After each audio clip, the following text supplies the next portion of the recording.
What up, guys? What's happening? Welcome back to Creating Space here at the beautiful Wheelhouse Media Studios in the heart of Charlotte. This individual is the queen of Charlotte, the queen of royal change, and it's facts that if I were to stand up straight on this studio, she could high jump over me. Former West Virginia high jump athlete, and now the queen of royal change, 169,000 subscribers on YouTube, 769 total videos in just over a year's time. When you talk about consistency, this individual, Sydney Cummings, is all about it. Sydney, welcome to Creating Space. I can't wait to have you on the show. What an intro. Holy cow. I know, Thank right? you. I have to come with the energy because anyone who's ever come to your YouTube channel will feel it bursting through the screen. Yeah, I could feel what you were feeling in your intro. I was yeah. What's up, guys? Exactly. Like, I totally get it. Yeah, I'm excited to be here. Thanks for having me. Listen, have to match it. It is so well overdue for us to have this conversation. I'm really excited to have you here. First and foremost, 5'11" was your tallest almost jump. 6 foot. That's Just unbelievable. close to 6 foot, but yeah, it was a couple inches taller than me, so I was like, that's a good enough. I think I've seen a video of you catching an alley-oop and dunking as well. Yeah, it might have been an altered rim height, but I mean, maybe it looked 10 feet. You had me fooled. We'll go for it. Unbelievable. Yeah. So before we get into all of this that is now the Royal Change brand that you built, which is the best in Charlotte for sure, and one of the fastest growing I know in your industry, in the fitness industry online, let's talk a little bit about the word consistency that really comes to mind when I look at you and Dustin, who we'll introduce later, who's your husband. What I really want to talk about is, let's get back to your youth. Okay. Track and field. Yes. It is individual athlete sport for the most part. Yeah. I stayed away from individual sports because I can't rely on myself that much to push myself through all that it takes to get to the next level there. Where did that sort of drive and love for track and field begin? And let's start there. I was always an athlete my whole life. I did basketball, soccer. Wasn't great at soccer, so I commend you on that. But I tried, a lot of sports just growing up. And when I got to middle school, it was volleyball and basketball. And I was just long and lanky. And they're like, why don't you try hurdles? Why don't you try long jump? Why don't you try high jump? And so I tried it. And I think it was 7th or 8th grade, I won like the county championship in high jump. And it was a big deal. But I mean, it was probably not really that high comparatively outside of West Virginia, but I was like, well, maybe I'll stick with this and see where it goes. And I didn't stop playing all the other sports, but I kept with track. It was different though, like you said, it's all individual. So you practice as a team, you train as a team, and then it's like spotlight on you. So you're running your own race or you're jumping your own bar, and it was different than basketball and volleyball. But in a way, I kind of liked it because kind of like now I controlled my own destiny. Like you figure out, it's totally up to you how hard you want to work. Sure. If you want to slack off, it's only going to be reflective of you and your work ethic. So it did sometimes stink. Like if you had a bad day, it's just a bad day. Like your teammates can't pick you up. But, sure. So yeah. So I'm a big proponent of exposure. I remember in my career, it wasn't until I started to see the next level with my own eyes that I began to have a zest and a next level excitement for getting there. And that fell into all of my training habits and made me fall more in love with the game. Yeah. Was there a certain coach that helped you to fall in love with track and field, to want to take it to West Virginia? Or was it when you did you go to a track and field event at the college level that really made you want to get there? What was that sort of precipice point? I did have an AAU track coach. In track, the summer leagues are USA Track and Field and AAU Track and Field. And so coming out of middle school, going into high school, we had really bad high jump facilities. Like it was a very small town. We kind of were shoved into the end zone of the football field, which was concrete, and it was broken. So I would actually go to a university in our city's track and practice there. My dad would take me there after school every day. And so that's when I met my AAU track and field coach, but I now call him my godfather. He's just a part of our family.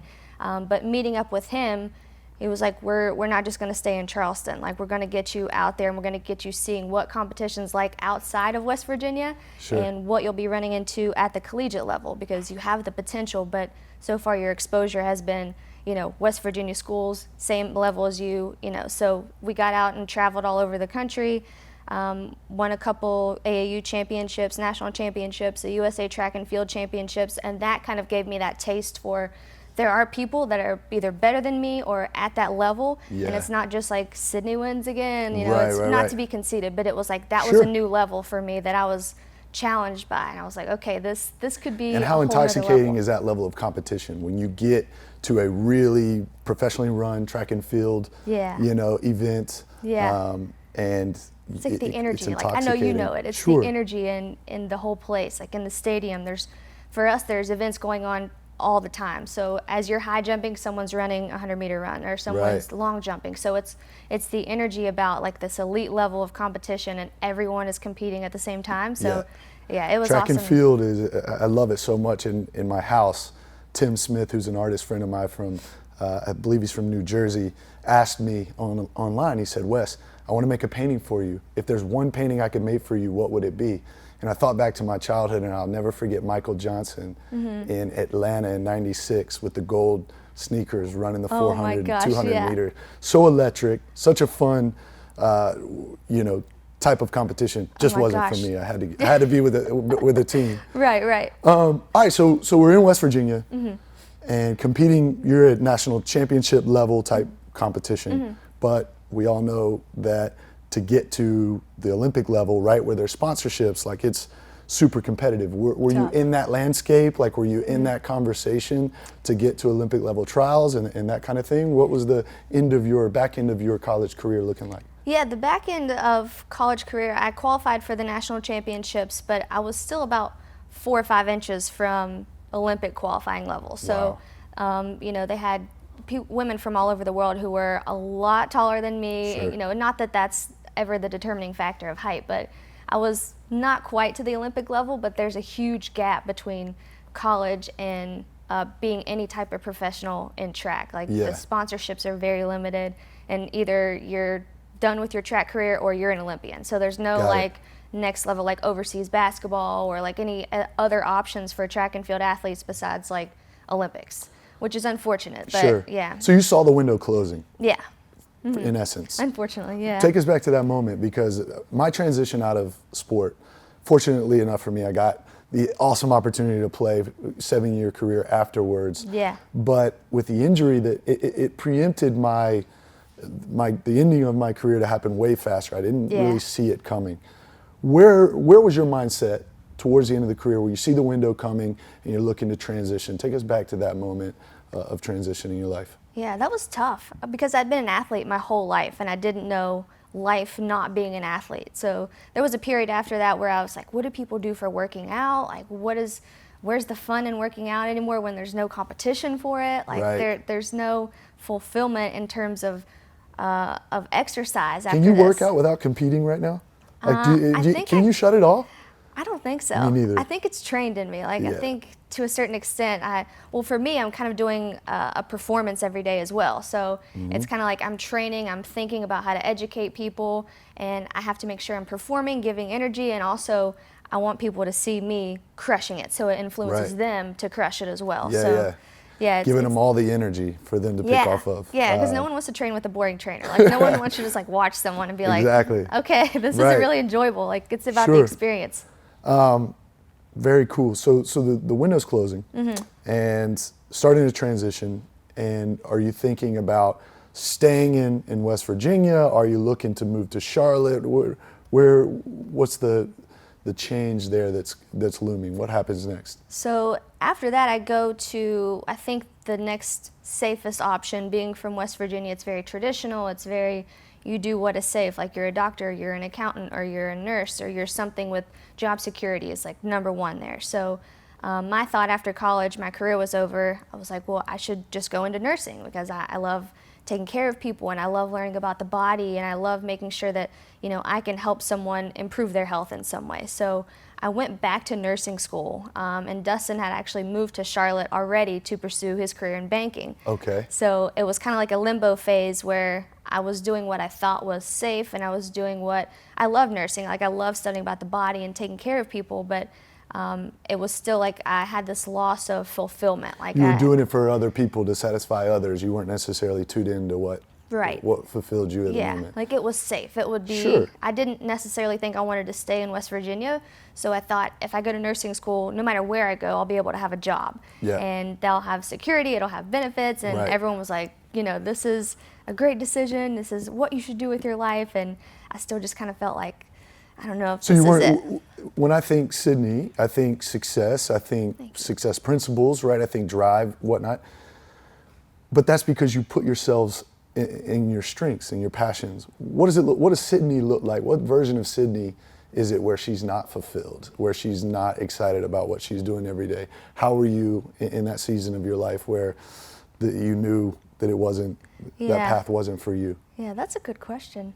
I think it just kind of goes down to not that you're necessarily going to feel amazing every day that you do your job, but I think I just knew that the potential for me wasn't going to be reached if I was in a hospital every day. And I have nothing but respect for nurses and that profession. I love the body and taking care of people, like I said, but I felt like potential would be cut off at a certain limit for me. Like I couldn't do more for someone than protocol, or I couldn't do staying in the hospital for 16 hours and not seeing daylight. And you know, I just thought that it would be a great career, it would be fun, and I would enjoy taking care of others, but I didn't think I would be wholeheartedly going to work every day like, yes, I can't wait to change someone's life. You know, it was just going to be like, there's a ceiling there for me. So did Dustin have to drag you from West Virginia?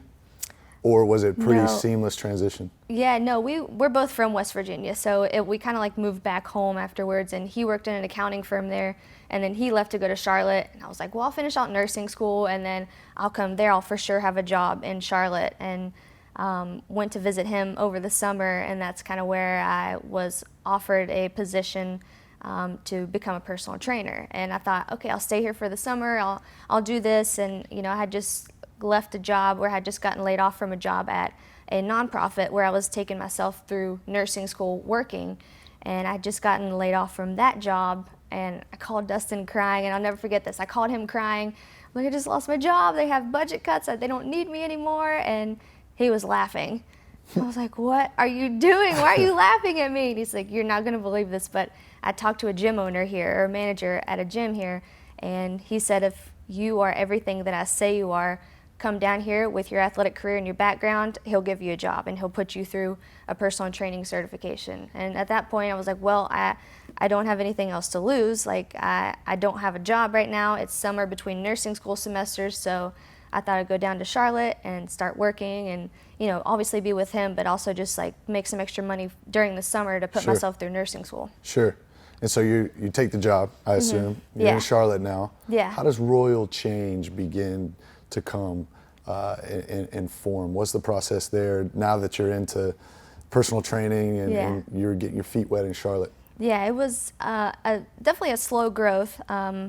As you know, probably personal trainers don't make any money. So I came down thinking I was going to do personal training for the summer and then go back to nursing school, and it probably goes without being said, I fell in love with it. Now that's what we were talking about earlier, like what's full potential Sydney. I felt like that was full potential Sydney. Like I am on fire for Brenda doing her first push-up. Like it was a huge deal to me. These people are getting stronger. I'm not just sitting them on a machine. I'm giving them an experience that I was given my whole life just being an athlete.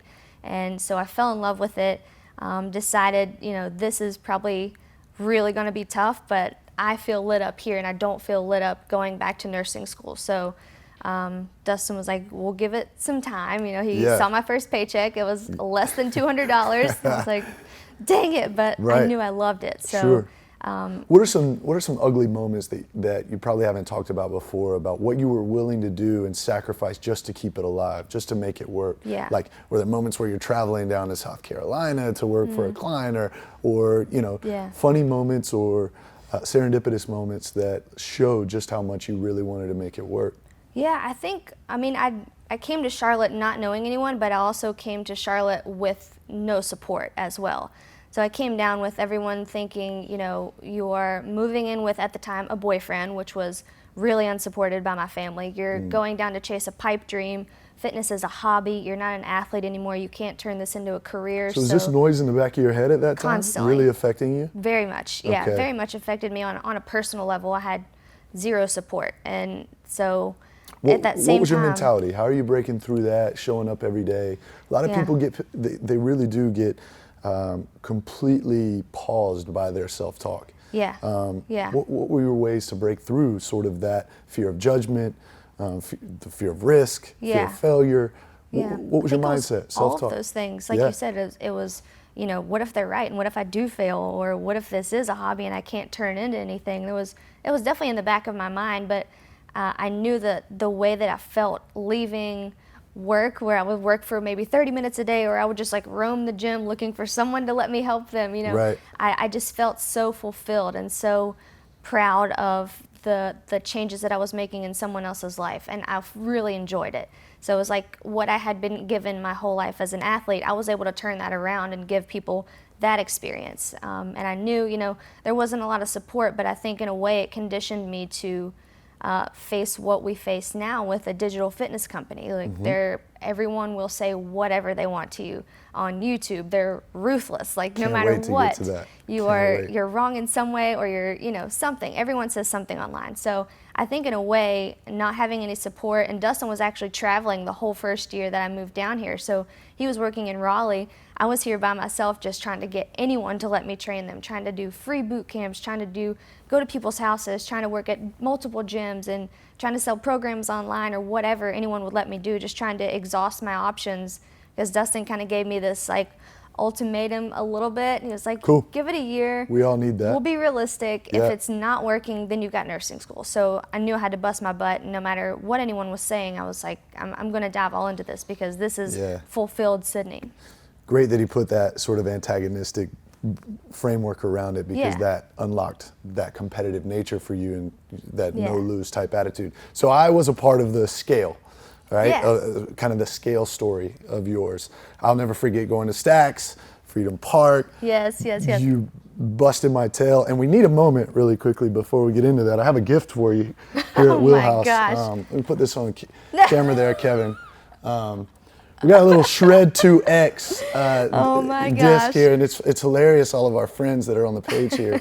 But wanted to give this to you sort of as a commemoration of you getting into this part of scale, getting your feet wet, and there's so many pieces of your essence, which is in now in the YouTube space, right? In the digital space that like came together through all these past experiences, right? my Like gosh. keep going So moments. funny. So let's talk a little bit about scale. Okay. And what happened in your mind where you were like, okay, now I've got a bit of a base, and now we're trying to spin this thing up to something that could be to support our lifestyle a little bit more and be a little bit bigger. Yeah.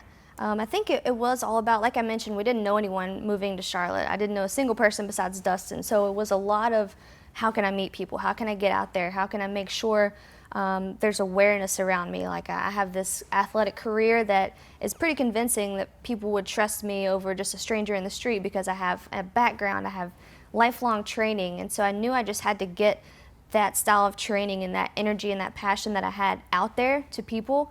So it was a lot of connection. As you know, that's how we met. It's just Instagram. It's free boot camps in the park. It's, you know, what can we do to meet more people and meet more people? And just turning it from, I guess the scalability kind of came when Dustin proposed to me in March of 2016. He picked up a camera to try to make, he says, take the cheap way out, but he says to try and get the time frame or the time-lapse picture of the sunset, but he was setting up a camera to take a picture of us when he proposed to me. Wow. And he's always been very artistic, super artistic. He can draw incredibly well. And so I think that's when it started, when he realized, like, okay, I have a pretty good grasp on how I want things to look on a picture. I can, you know, use my artistic eye and make it come to life through a lens now. And so he was like, well, I'll help you with, you know, your social media, your marketing, your awareness, your, you know, we would take we'd take pictures of every single boot camp. I'd be training and running around like a crazy woman, and he's running around filming on a stabilizer, taking pictures, and we put those up on Instagram and give them to people for free and say, hey, repost this. And they just kept getting bigger, and they kept getting bigger. And so I think it was the scalability kind of came in that collaborative time period where Dustin was picking up a camera and he was helping me, and he was getting freelance jobs from the work that he was doing on my marketing. So it was kind of that transition So really phase. that period of time, now that I think about it, was his preseason to be able to be ready He was training. for Yeah. the YouTube career that it is now. Yeah. So that was a really transformative time where he was catching up and you guys were trying things that moves you into this next phase of your life. Yeah. But there's some really pivotal things that have happened, you know, being a friend of yours for many years, would love to chat about sort of the time period with your brother Zack. Never got to meet Zack, but always saw your posts. Yeah. He's obviously in the, you know, former Marine, right? Yes, In the military. yeah. So super disciplined guy. Let's get into the story with Zack. Yeah. Is he older than you or younger than you? He was 2 years younger, almost to the day. So we always Okay. shared birthdays growing up, and you know that got old when we were like teenagers, and but we were about a week apart in terms of birthdays. He had just gotten married. He had just had a daughter. I think she was about a year old when he had his accident, and he and his wife and a bunch of their friends were riding ATVs. They had a wreck, and he was in the hospital for about 2 weeks. Severe brain damage. It never got better. Basically, a long Right. story short, he was in the hospital, and you know we lived in the waiting room for about 15 days, just waiting on something positive to happen, and everything was negative. It was infection. It was no brain function. It was Right. etc. So yeah, he didn't make it, and it's just one of those times in your life where you're like, why does someone like this deserve something like that? You know, Right. he had just gotten married. He had a baby who, you know, unfortunately isn't even going to remember him, which is what haunts me every day. And Sure. he won't be a part of any of my future memories or my kids' lives or anything like that. So it was definitely a pivotal moment for us business-wise, but also personally, just having to grasp that you don't have any idea when your time is up, like Yeah. when your clock is over. So Yeah. like there's no warning, and it's sudden, and you know, if he would have had a chance to fight for his life, I'm sure he would have, but Sure. you know, he didn't have a chance to do that. And so that kind of helped us to realize you don't have forever to 100%. figure out how to make this thing work. And First of all, I'm sorry for your loss. thank you. know, the community came and rallied around you guys really well. Truly that did. was inspiring to see. Yeah. And I can't relate in any way, but I can imagine the pain that you went through at that time. Yeah. Was transformative. You know, I'm not sure if you follow Mike Posner, but he's got Mike Posner, former singer. He's Yeah. now, you know, really propelled to help people in a type of way because of his father's passing. Really sudden kind of scenario. Yeah. And it's become a huge driver for him. And I believe now that it has become such a driver for you to have that antagonist behind Yes. you again. Sort of like when Dustin gave you the little bit of a Yeah. year ultimatum. Now it's Yeah. like, I'm playing against the clock here. Life is short. Yeah. Talk to me about your mindset shift. Were you down for a number of months, or was it just some time? What was the process of going through it and then turning on the next level sort of drive and focus that you have now? Yeah, I think there was a time period where I think I was just reacting, and I was trying to make sure everyone else was taken care of. Like, I'm trying to make sure my parents were okay. I was trying to make sure, you know, arrangements were made. I was trying to make sure I was the strong one in the family. And so I think I never really had a chance to like dial back and just let myself sink into this pain. You know, we had, like you said, the community kind of rallied around me with fundraisers and with photo shoots to support a gym that, you know, long story short, I felt like my brother gave me a message through this gym in Charleston called CrossFit Never Give Up. We actually went there to do a photo shoot right around the time that he was in the hospital. And they gave me a t-shirt to give him because they knew he was in the hospital. They wanted me to tell my never give up story. And I was initially going to go in and say, you know, my never give up story was when I moved to Charlotte and I just pursued this fitness career, and then that happened to him. And they gave me this t-shirt to give to him that said never give up on the chest. And the next day he passed. And so I felt like that was his message to me was, you know, hold on to the shirt, and whatever you do, don't give up. Wow. So Dustin and I had been working together on his freelance projects. He was working for, Nike and the NBA and Randy Moss and Eat the Bear, the supplement company, and a lot of local jobs and a lot of big scale jobs that he fell into from people seeing him doing my marketing. So I was helping him out with either being his assistant or being like the model in the picture or whatever it needed to be. He was helping me on that end, and in that time period we were pretty aware that eventually we were going to get into something where we worked for ourselves together. But Zack passing was kind of the proponent that pushed us. It was like our gas pedal. Like, you have to figure out how to make it work now instead of just waiting for the perfect time or waiting for when it feels comfortable or like when you have enough money or when everything's settled, So that kind of pushed us into, let's step it up now. So back to this exposure moment, who are you watching in the YouTube space that is influential, doing it in a way that you like, that maybe you're modeling? Is there someone that you're watching that you're like, I like the way they're doing that, and I think YouTube might be a place for us to start? How did that work? Well, it actually started with just digital products, so it didn't start immediately with YouTube. Okay. We got a studio in South End, and we initially thought, okay, we're going to have our own personal training studio, and then maybe we'll have this stage in the background while I do workout videos, and we'll have the place to post them on YouTube.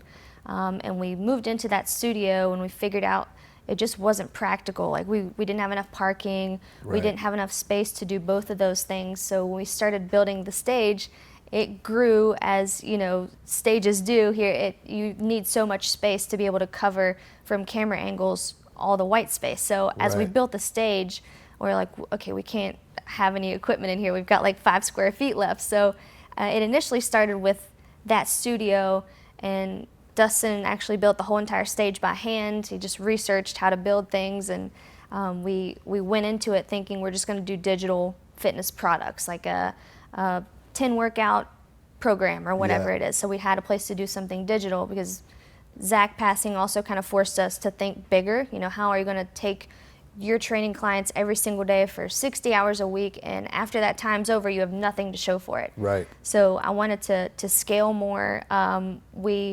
We watched Casey Neistat on YouTube, which I don't really say that I don't necessarily think that I have any fitness influences off YouTube, but Casey Neistat's consistency was something that no one else was doing. Right. And I knew that, with my athletic background, with having the crew of Dustin, which, a lot of personal trainers don't have that ability to link up with a photographer or videographer, someone who knows lights and knows sound, and he did all this research to make it work. So it was the consistency influence from YouTube, but it kind of forced us to figure out as we went, as we built the stage, we're selling these digital products, but how do we do more? So where's Dustin's head at as a CPA, putting more and more time into the creative side of life? You talk about how much he supported you on one side. He also, what was that like as more and more time starts going to the creative? How are you supporting him if there's a moment of a pivot there impending? It was definitely a pivot for him as well mentally. He takes from Zack's passing, if he were to pass tomorrow at that time, if he were to pass the day after Zack passed, he would be so upset with himself for not taking that risk and not stepping into what he was doing on his lunch hour, or doing after work until like 2 a.m, and I would have to tell him, like, shut your laptop, you have to go to work in 4 hours. Cool. He was spending all of his extra time outside of being an accountant doing these freelance jobs, and he loved it. And so that pivotal moment of Zack passing was the only positive that came out of it. Was kind of like a kick in the butt for us to, number one, realize we don't have forever, and we don't want to regret not taking a risk. And number two, we've got both sides of the equation for a scalable fitness company. Like, we have to do it now. So you're sitting at the table, he's just made a pivot. You're not sure how to monetize in the digital space quite yet. Right. I would imagine you have to get some audience going, and you have to get some momentum before you can release the digital products and have success and so on and so forth. Like, it takes so much more time, and we'll get back into that. But does fear start to arise when after first 2 weeks, or the first paycheck is supposed to arrive and it doesn't arrive, and all of a sudden it's real that you're now online entrepreneurs and it's all up to what you're able to create? Like, what is that season of time like? Yeah, I think honestly, it probably from the outside looks like, things were just going well. But when we moved down here, and I think growing up for both of us, we both didn't grow up with a ton of money. So when we moved down here, I was still in like a clunker car. He was still in a clunker car. I told you he worked out of town for a while. My car broke down when he was out of town, and I had to have some dudes like push it up a garage, parking deck in the garage, and we didn't have enough money to get it towed to the shop, so he actually had to fix it in the parking garage. His car broke down, and we went to see Christmas lights on the NASCAR track. So it was like a couple years of, we understand that it can be tough. Sure. We understood that people don't have access to fitness, which is kind of what we grew into, but it was definitely, we knew it was going to be a struggle, and we knew that was a big risk of no paycheck anymore. Destiny is completely up to you. We'd been in that space for a while where it was really hard making ends meet, with him supporting my entire personal training career for like the first year and a half that I was here.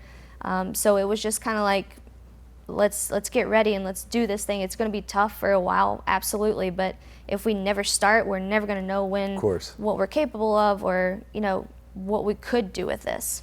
So 169,000 subscribers. Mm-hmm. What's your daily growth rate right now? I think we're adding about 400 new subscribers every day. 400 new people a day. Yeah, with it, it's just kind of like grown linearly throughout the time period of when we first started. I should say it wasn't like that. It was sure, but you're at like almost 700 videos, which you haven't missed a day. You made a video a day. Yeah.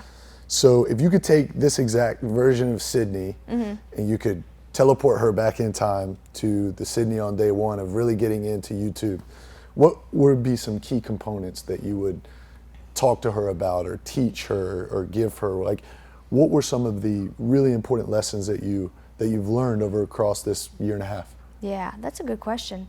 I would say that everything that you've gone through is setting you up to be braced or to be strong enough to face everything you're going to have to get through again. Yeah.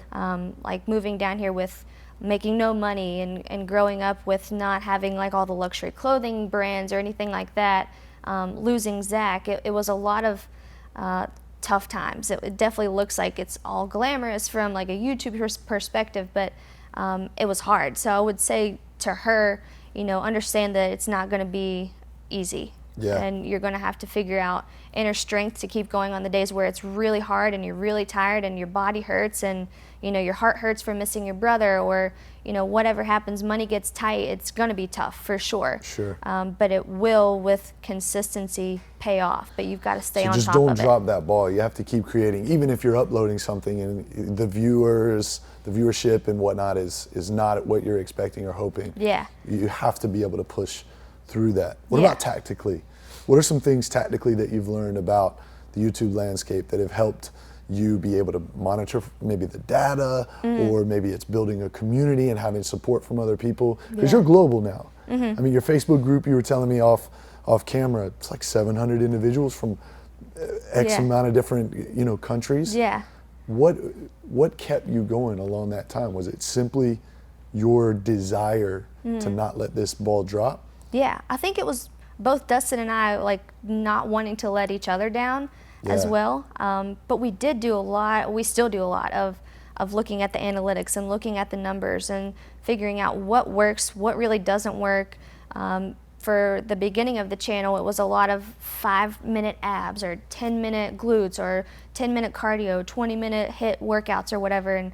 And the more we analyzed, Dustin is on the back end saying, like, every workout that you do that's longer, views go up. And every workout from 5 to 10 minutes, people were like, we would love a 20-minute. And every time we did a 20-minute, people were like, we would love a 30-minute. And it kept doing that.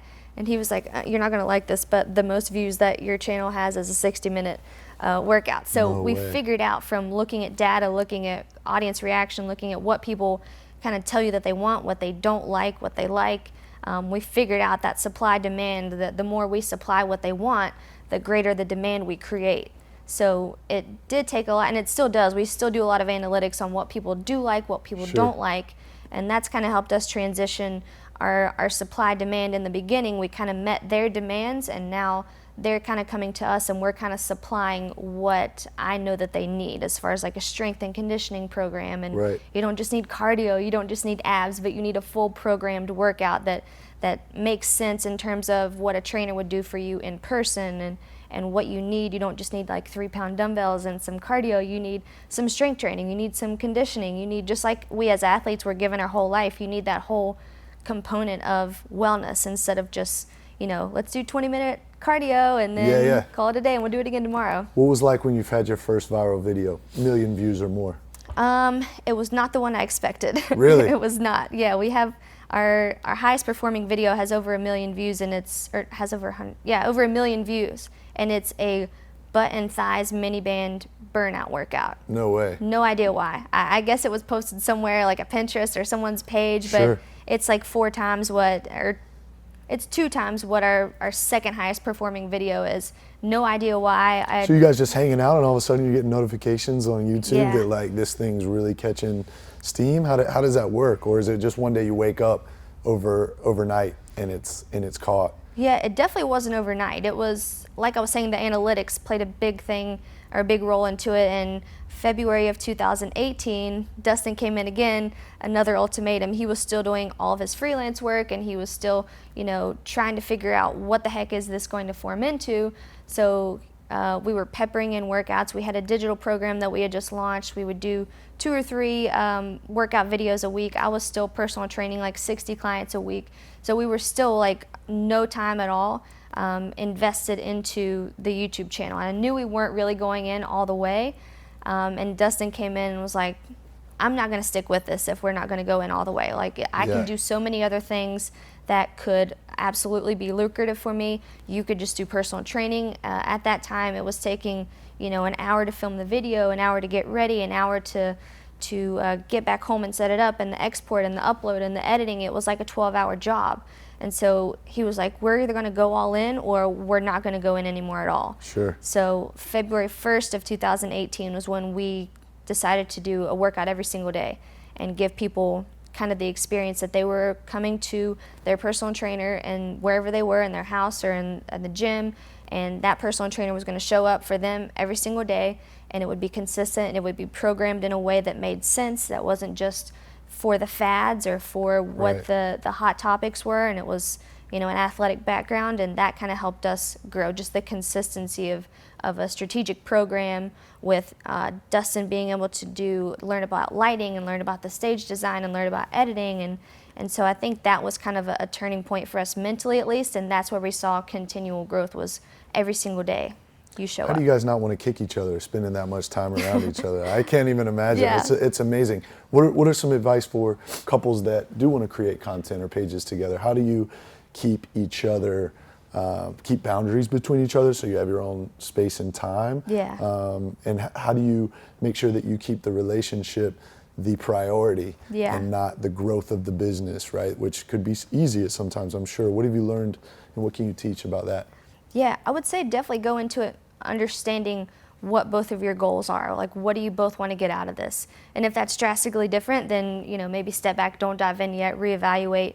I think working together has made us stronger than we've ever been, because we complement each other in a way where it's very equal, the effort that we're putting in, and we both understand the common goal is to give free fitness to people, make it as accessible as possible every single day, because we grew up not having access to personal trainers or gym memberships or anything like that. So our common goal has always been to give people accessibility to fitness. And there are definitely days where we're like, oh my gosh, I can't stand you today. We still have to do a job, but I think it's brought us closer because we're on the common ground of, we are so passionate about this mission and this company that we can put those differences aside enough to know that our vision is bigger than just us. And in that way, it's brought us together. I think we're stronger than we've ever been. Communication is better because it has to be. We do have trouble shutting off, diving into the business, because when you figure out that your destiny is again up to you, and it's not just like you can do this many hours of work, but you can change this many lives, then it is really hard to shut off. But I think it's harder for us to not be doing that, and we get so frustrated and pent up with what we could be doing something that benefits us and benefits other people, that we're on that same page of let's just keep diving in and doing what we're best at and what we love, and doing it together has always been kind of the dream. So just making sure that it's a common vision, you know. Yeah, we talk about big momentum. I truly believe momentum is the strongest force in the universe. Totally agree. And once you get the ball rolling, the doors that the big Mo will open for you are incredible. So let's talk a little bit about, all right, February 1, 2018, you go a video a day. Boom, you've got your schedule, you're creating your content calendar, you guys are generating big Mo. And now I hear like YouTube's calling now. You're showing up in, New York, LA, big Mo is really starting to happen. So talk to me a little bit about some of the things that are coming by way of big Mo in your life that were not happening 6, 8, 12 months ago. Yeah, I think it took us a while. I mean, there was definitely a grind of like 8 months where nothing happened but just putting in the work, of us just having to be patient and understanding, like we were talking about before the interview, the adpocalypse. YouTube kind of reevaluate how they paid their creators. With YouTube, advertisers give them money to put ads on creators' videos wherever they decide, before, after, in the middle.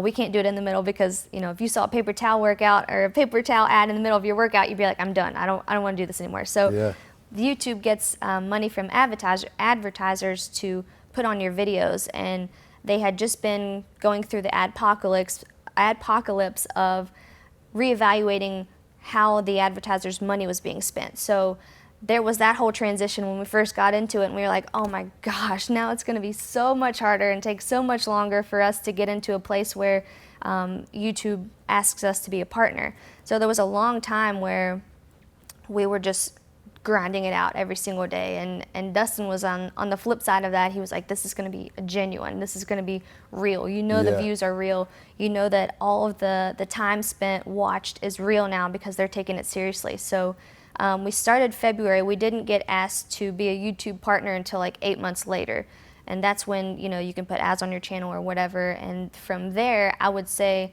kind of that like second pivotal moment after Zack's passing and Dustin decided we can go all in together was when we did start getting the YouTube partnership, and we started growing a community outside of just Charlotte or just people that knew us in West Virginia, but it was worldwide. We actually grew to a point where YouTube opens up YouTube spaces. So they have like creator facilities in all the big cities like Berlin and London and New York and Are these pop-up LA. Facilities, or are these they're landmark like facilities? Big, they're big stationary facilities with probably like 10 or 12 different sets that you can go set up in. There's different aesthetics in every one. And after you get to a certain amount of subscribers, I think it was 100,000 subscribers and so many minutes viewed, you get access to go through a training to be eligible to go to these facilities. So we were like, we've got to go. Like we had really no idea what we were going to do, but we were like, let's just go to the New York one. And right before we went, maybe a month out, we were like, why don't we see if people would want to like meet up with us and just meet the trainer that they train with every day and the community that they work out with every day. They won't see each other in person, but why don't we see if we could do like a meet and greet and do it in Central Park? It'll be public, so it'll be safe. And I think that was our next pivotal moment. We walked into Central Park and it was like people yelling at us from over the gates. We were like, Sydney, your workouts are spicy. I was like, what? Who are they talking to? And Dust was like, they're talking to you. That's an amazing moment. Oh my gosh. So we did a meetup in New York City. We did another one in Houston. We did another one in LA, which was another YouTube space. Just trying to connect with the community, let them connect with each other as well, because for the most part, people are working out alone in their house or wherever. So that was kind of a pivotal moment for us where Dustin was caught off guard at how many people knew him, because I give like a behind-the-scenes view of everything. So it was really surreal getting to see all the work that we put in every single day, and it's just like we go through and we complete the project and we upload it and we get up and do it again. Then you get to see lives changed and people in person, and these people telling you their stories about how maybe you saved their life. Maybe they were in such a bad place mentally that you pulled them out of that dark spot and helped them realize, there's hope for me. And I can't tell you how many people have just like cried into my chest, like, you saved my life. And I don't even know how to comprehend that, but it's pivotal in So cool. understanding every day that you don't want to do it, you get so tired, you're changing people's lives. And it's not just a video, it's a life changer for someone. It's someone losing. You sacrificed your life for them. And there's a little moment that we haven't quite talked about yet, but in building the studio, there was a little altercation that happened just outside the studio. And I believe that from what I saw, you got to see your community really love on you during a time that was like, I can't even fathom the idea of it. But let's get into the story. Midway through, how early is it into the studio build that you actually get shot? So let's get into that. I got shot. I don't even know how to say that without being like, you got shot. What?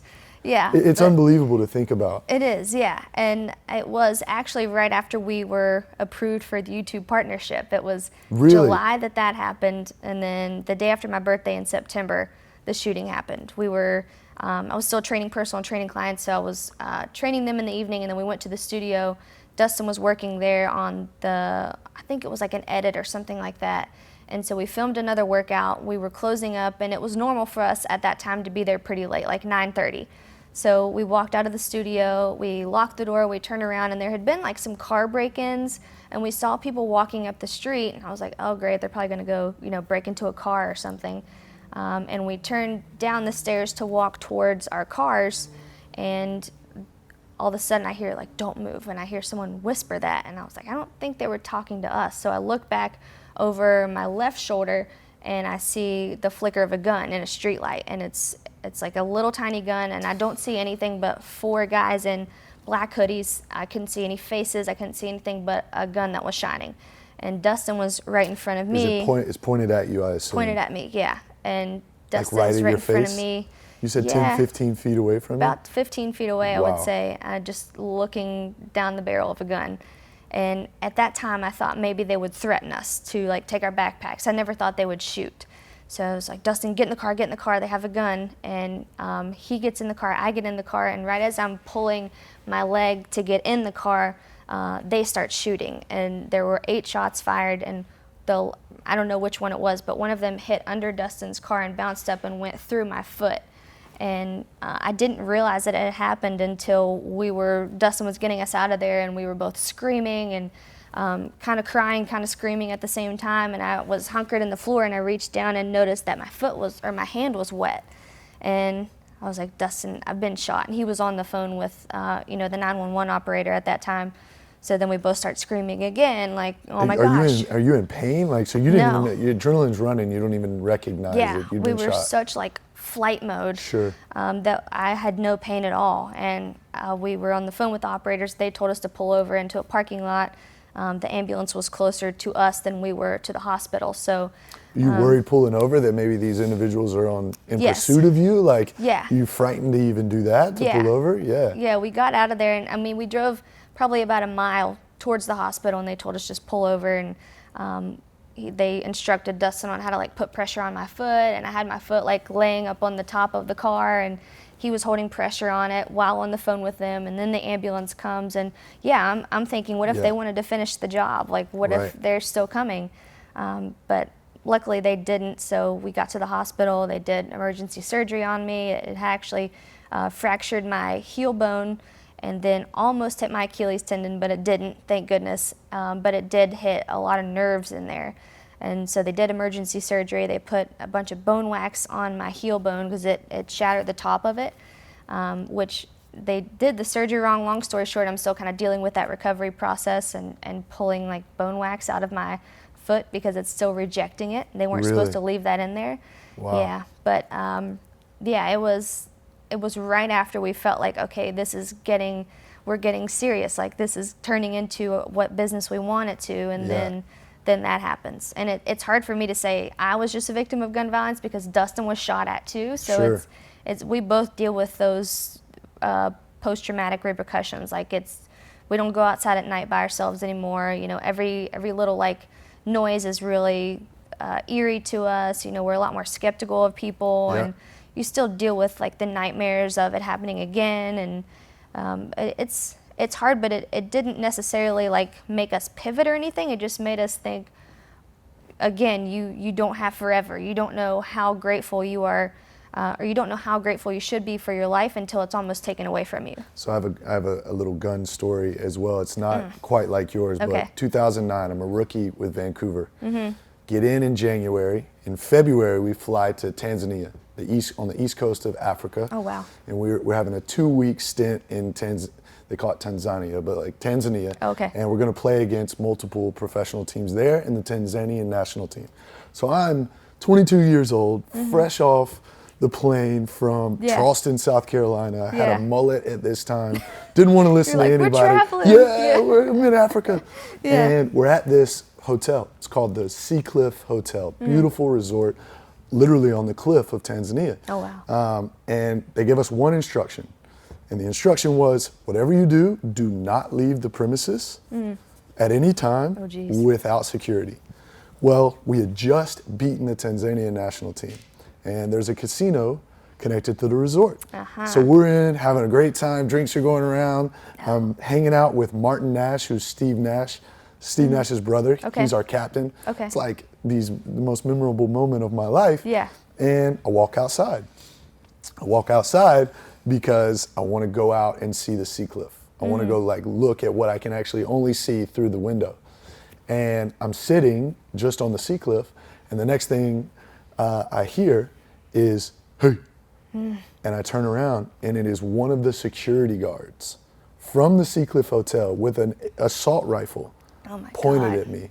And here's what I have to say. This is insane. I couldn't move. Like I was, when you talk about fight or flight, I was just, You're paralyzed. I was paralyzed. Yeah. Now, I didn't think I was going to be, it was a threat. He ended up wanting my money. And luckily, one of the buddies, ended up coming out and looking for me, had seen me leave and got me out of that situation. So not even comparable in any way to your story.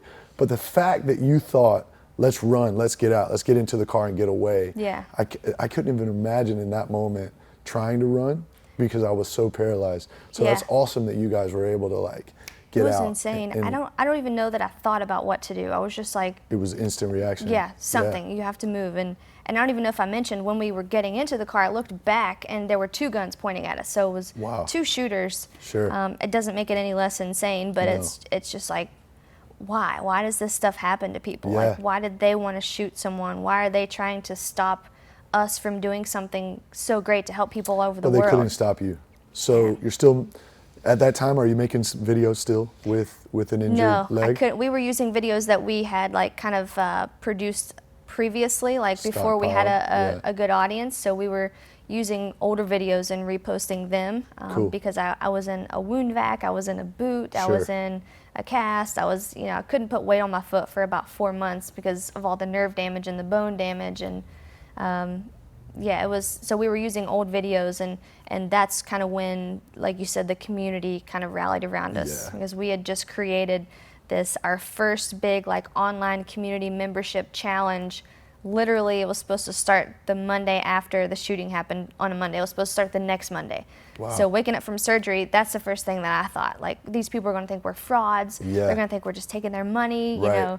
So that's when we put out a video on YouTube, like, I got shot, this isn't clickbait. That's why we put it out, because people had paid to be in this big challenge group with us, and I was shot. So obviously I couldn't do any new workouts, but we still gave them daily workouts, their nutrition program. Dustin and I took nutrition courses in college, and I'm a fitness nutrition specialist, so that was a big accompanying part of their community membership. And they really rallied behind us and embraced, what we were still trying to do, and it just kind of kept growing from there. The service mindset is what's taking you guys to the next level. And we'll continue to help you build a community as long as that's the pathway. So rounding this thing out, where's your an individual vision? You and Dustin definitely know where you're going. So are there awards? Are there sponsorships? Are there goals that you have in your windshield right now that you're driving towards that you can share with us? Yeah, I think we definitely have big goals. It's never really been about the money for us, just because we came from not having a lot, and we're kind of giving these workouts to people for free, as that's a part of our company, is the free workouts. And I've got a lot of slack from that, from people in the fitness industry, like, you're killing our industry, like, you giving free workouts kills the personal trainer industry. But we just want to make fitness accessible for people. Yeah. You don't need to be at a certain demographic. You don't need to be in close proximity to a gym. You don't need to make this much money to have access to a good quality fitness experience. And that's kind of what our whole company is founded on, just giving people that access. Yeah. So growth from here, I think we're kind of still pretty new in the game, and we just want to do whatever we can to get these workouts out to more people, to get more people into our community where we can pour into them and teach them about the fact that it's a lifestyle and it's not a quick fix, and give them the community support behind that. We are pretty much maxed out on time right now, so Sure. we do want to grow into bringing on some help, whether that's in the graphics or the back end or an assistant or whatever that is.